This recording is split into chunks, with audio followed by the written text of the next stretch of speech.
This is Khawaja Haroon enjoying a boat party at one of his business's events.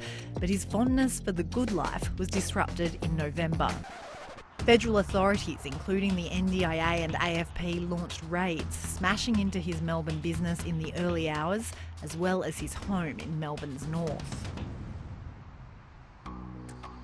He bought the house complete with indoor pool last year for more than $3 million. It's a stark contrast to the houses in Melbourne's west where his associated companies allegedly kept NDIS participants until last year. Some had psychosocial disabilities, including mental illness and acquired brain injuries, and were allegedly lured in exchange for cash, food and cigarettes. They will isolate you, they will disconnect you from anybody else that might be trying to give you supports or services. You will be forced to rely upon them for your most basic supports. And when they have total control, how do you say no? Once the participants were in the homes, it's alleged the Haroon network drained their NDIS packages, despite providing few services.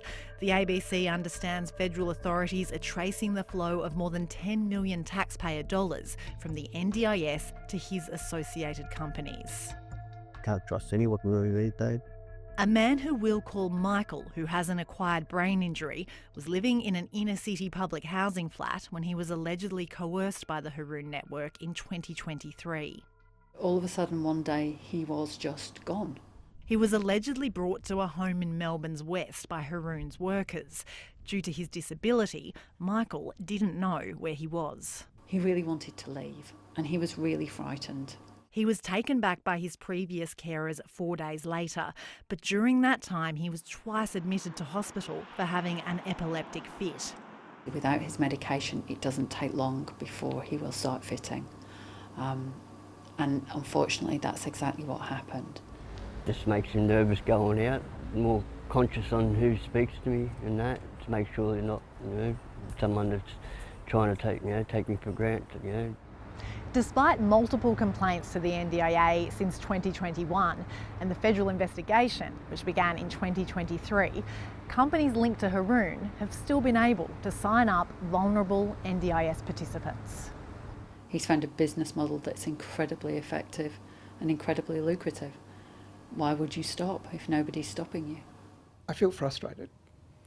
I feel that I would like to see the wheels of bureaucracy turn more quickly. Mr Haroon hasn't been charged. In a statement, he denied all the allegations against him and said he was committed to cooperating fully with any official inquiries.